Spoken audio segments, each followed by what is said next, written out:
innocence lost, sin took the fall, love gave a gift most precious of all.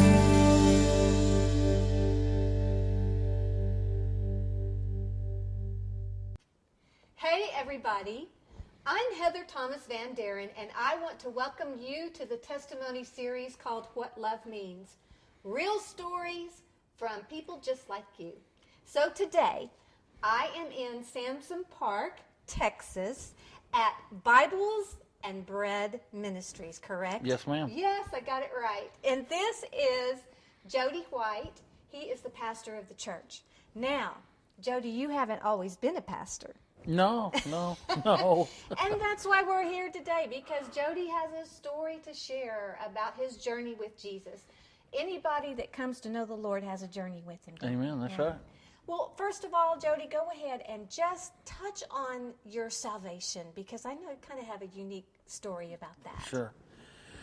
Well, it was kind of an in and out story. Right. We started off, I got born again here in Lake Worth and baptized at the YMCA, and through some things in life that happened, ended up at the Mayfest celebration when the big hailstorm came, and ran into a friend of mine who was telling us about a church, and he was adamant that we get there. So he got us there, and we ended up in that church across Samson Park, oddly enough, and started there and ended up youth pastoring out of that, and that's kind of how the journey began into ministry at that point. Yeah. And so you kind of grew up in this area.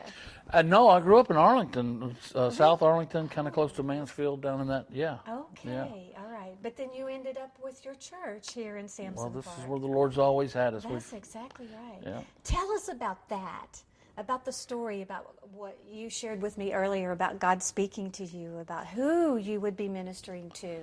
Well, it's like I was telling her at that time. I was driving a taxi cab here in Fort Worth, and I was driving out of downtown onto Lancaster, headed under I-30, and the Lord just spoke to me and said, "Take care of my people." Yeah. Just plain, just like that, and I, me being me, you would have probably asked the same question. I just said, "Who?" And he said, "These." And by the time that interaction happened, we were down the street and there were homeless people everywhere. And so I went back to the church, talked to my pastor, and a friend of mine went out with 100 sandwiches that next week and started giving out sandwiches to the homeless. And that was in the early 2000s. And that was kind of where it all started with the homeless ministry. Part of what we do, yeah. Yeah.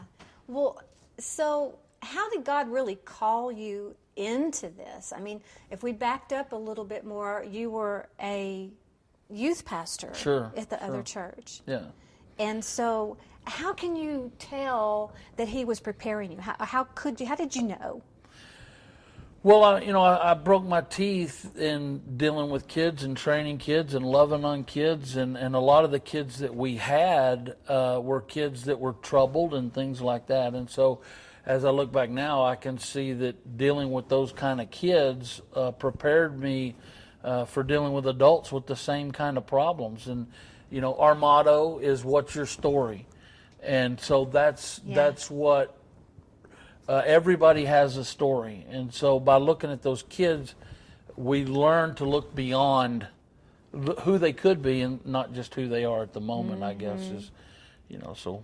Well, that's the way to do it, because God doesn't see what we've been. He sees what we're going to be. Yeah, it's not about where you've been, it's about where you're going. Oh, that's right. That is so true. It's very true. And he has a calling on all of our lives, and sometimes we can't even see it ourselves, and sometimes it takes somebody else recognizing the gift or the calling. I know my grandson, for instance, he loved cooking.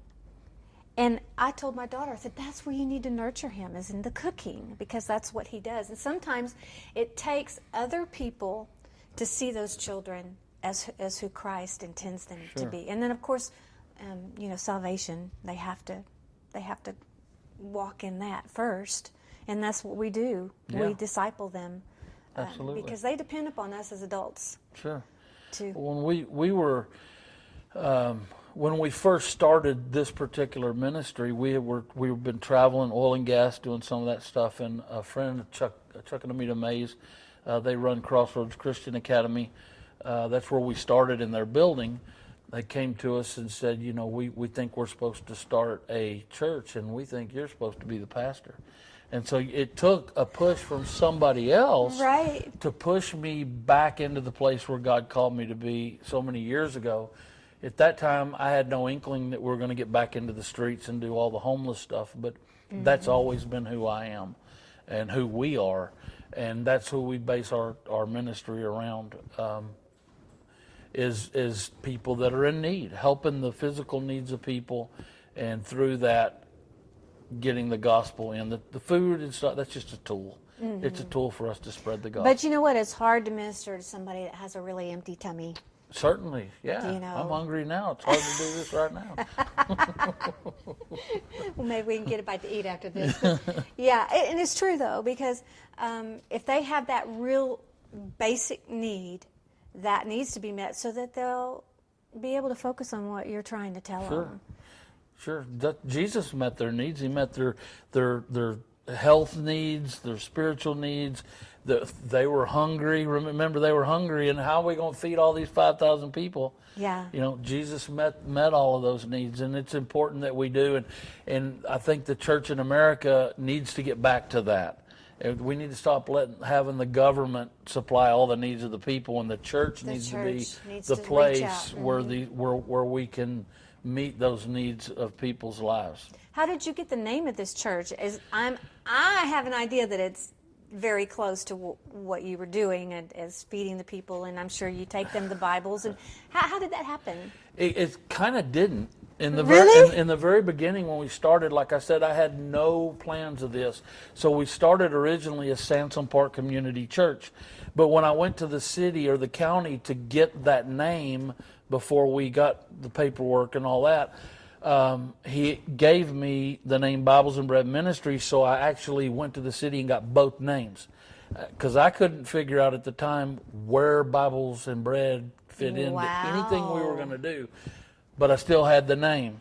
And about a year and a half later or so, I recognized, and we had to go through a full change to change the name and all of that. So I didn't listen to God. I thought this is who we were going to be. It's just a church, and it happens. We make mistakes, but we had it in our pocket the whole time.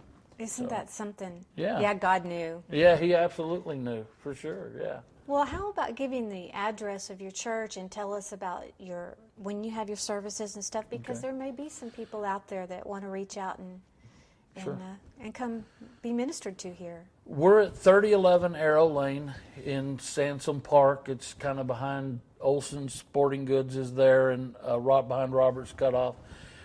That's where the church is at. We have our food pantry is at 5817 Waddell. Here in Sansom Park, just around the corner. So we're just outside of Fort Worth, for those of you that don't know. Sure. Fort Worth, Texas. Yep, yeah. Lake Worth is just up the street. So we, every Sunday morning at 10 a.m., we have services here. We have a Wednesday night Bible study. It's real laid back kind of a deal that we do on Wednesday nights. On Mondays, we pick up food from the food bank and bring it to the pantry. On Tuesdays, we hand out food to families who are in need from 4 to 6 every single Tuesday over at the pantry at 5817 Waddell. Then on Wednesdays, during the day, we go to the streets to the homeless every week. And usually at least one Saturday a month, we try to hit the street and take our trailer full of clothes as well as food on those Saturdays. So wow, you stay really busy. Super. Yeah. Super busy. How can I not? Yeah. God has done so much for me, and there's so many people that are out there in need. And Heather, if I may, I wanted to convey more. It's important what we do, but I want people to understand that you don't have to have a truckload of money or a truckload of people or anything else in order to do what God's called you to do. You just got to get started. If He's given you a vision, you have to just get started. That's and right. and we're almost 5 years old, and we're just still getting started. But if God's put something on your heart, man, there's people out there that need what you have. Yeah. They need what you've got. They need you. The days of coming to church and sitting in the church and being a pew sitter and all that, those days need to come to an end. That's right. Because outside this door, people are suffering and need Jesus. That's right. We just this week lost a 23-year-old girl who was semi-homeless to a drug overdose. A girl we'd known for some time. There's people that are hurting in this world, and they need the Jesus that you have inside of you.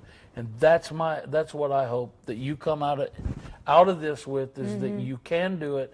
Please get to work doing what God's called you to do. That's right. But Jody, what if they are not sure of their salvation? How would you tell them to make sure to get that settled? Well, the Bible says to believe in your heart and confess with your mouth, and you will be saved. And it's something that I tell people: your walk with Jesus is not a private thing; it's very public.